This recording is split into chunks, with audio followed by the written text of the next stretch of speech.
За 26 дугаар хорооны нутаг дэвсгэр дээр бид бүхэн ажиллаж байна. Тэгээд өнөөдөр Азийн хөгжлийн банкны санхүүжилтээр баригдаж байгаа өрхийн эрүүл мэндийн төвийн жишг одоо энэ барилгын ажлын хэвцтэй бид бүхэн танилцаад явж байна. За инженер маань нэр хэмлээ.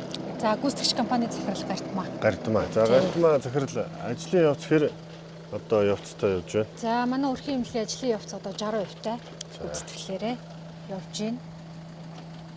Одоо ерөнхийдөө маргааш ихэд дээврийн ажил хийгдэж чинь дотор бүх ханы үйлгүүд болон цэцлэгааны монтаж төгсрэлтүүд бүгд хийгдэж явцсан дууссан байж байна. За.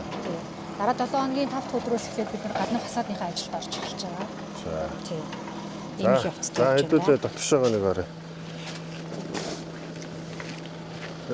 Энэ чинь нийт метр квадрат нь хэд вүлээ?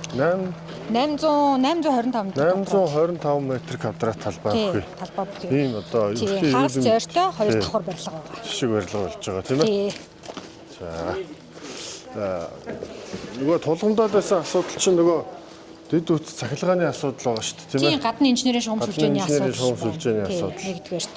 Хоёрдугаарт дээр маань нэг 10,000 хүчтэй нэг том юу байгаа. За энэ шиг гарч болж байна уу? Болно дээш гарч байна.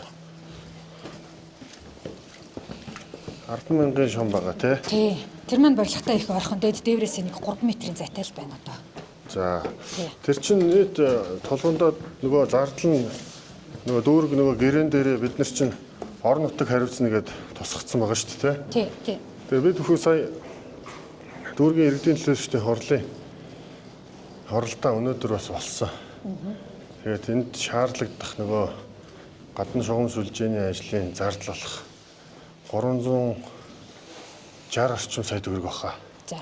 Тэр асуудлыг бид нар иргэдийн хурлаар өнөөдөр бас оруулаад орон нутгаас даах санхүүжилтийн асуудлаа шийдсэн байгаа. Тэгээ бид нар бас дээр нэг сар гарангийн өмнө танай төслийн удирдлагуудтай уулзсан. Тэгээд энэ 10-11 сартаа багтааж орон нутгаас хариуцах одоо зардлаа шийдэх юм бол бид бүхэн энэ 25 оныхоо 10 сар 11 сард багтааж ажлаа хүлээлгэж өгнө гэсэн ийм одоо тохиролцоонд хүрсэн. Тэгээд та бүхэн маань энэ хугацаанд барилгаа барьж амжихаар байна. Амжнаа. Бид нар одоо ерөөсөө нэгдүгээрт энэ байна нөгөө яриад байгаа 10,000 тонн байна тийм ээ. Энэ шонг тэрийг харуулаарай. Энэ шонг бид нар буулгаж иж энийг бид нар ингэж хазгаалж орж ирж штэ. За төшид цаана төшид цаана хийгдэнэ. Энд аваарын шат маань багтахааргүй болцсон байгаа. За. Нэг ийм асуудал байна. За энэ хамгийн нэгдүгээр асуудал. Хоёрдугаар асуудал гэх юм бол барилгаа бид нар ашиглалтанд өгөхөд бохиргүй цахилгаанг бол өгч чадахгүй тий. Тэгэхээр нөгөө орон нутгаас шийдэгдэж байгаа над зардлаар чинь гадны инженерийн шугамшилжүүнийхээ асуудлыг бид нар хүлээгээд байгаа юм. За. Тийм. Түүнээс бол барилгын явц бол ямар ч асуудал. Энэ рүү нэг багтчихъя.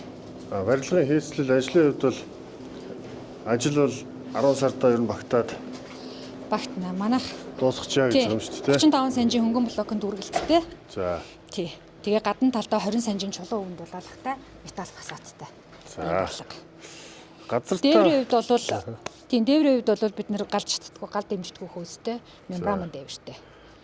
Газартай холбоотой асуудал ямар нэгэн асуудал бол байхгүй тийм ээ. Газартай холбоотой ямар нэгэн тогтчлын ажилчин бол танаа энэ барилгын үндсэн нөгөө дэлхийн Азийн хөгжлийн банкныхаа төсөлд орцсон явж байгаа тийм ээ. Орцсон явж байгаа.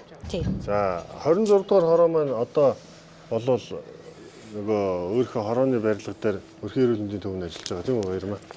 Тий. Тэгээ үндсэндээ бол наашаага эн чинь 2 хороо дамснаар шийдэх юм уу? Тэгвэл 26 хоёрыгоо нэг одоо Согны хайрхан дүүргийн 26-36 дугаар хорооны нийтдээ нэг 30 гаруй мянган айлын тийм үү? Дунд одоо өрхийн жишг эмнэлгийг одоо бид нэр төлөвлөж ингээд Азийн хөгжлийн банктай хамтарч барьж байгаа гэж ойлгох хэрэгтэй. Тэгээ удахгүй бас манай энэ 26-36 дугаар хорооны иргэд маань шинэ одоо өрхийн жишг эмнэлгээрээ үйлчлүүлэхэд одоо өөрчлөлөх хаа гэж одоо бид бүхэн итгэж байна. За хоёр маань энэ өрхийн эрүүл мэндийн төвчин тэгээд дотроо юу үздэй? Наашаа өдөр хэвтэн эмчлүүлэх хэвтэх бол байхгүй байгаа тийм. Бүгд амбулаторийн тусламж үйлчилгээгээр яваа. Амбулаторийн тусламж үйлчилгээ. Тий, Азийн хөгжлийн банкнаас тоног төхөөрөмжийн дэмжлэг өгнө. Барилга ашиглалтанд орохоор за эмчнэрийг бас бэлтгэн. Нарийн мэргэжлэр бэлтгэн. Бүх эмчнэр маань бас сургагдана. Тэгэхээр ер нь бол иж бүрэн том юм жишг амбулаторийн тусламж үйлчилгээ үзүүлэх анхан шатны эрүүл мэндийн байгууллага болно л гэж ойлгоо. Эмчнэр маань ч бас дадлагжаад мэрэгшээд эхлэх юм бол 2 имлэг нийлээд нэг том байгууламжийн дотор багтана л гэсэн.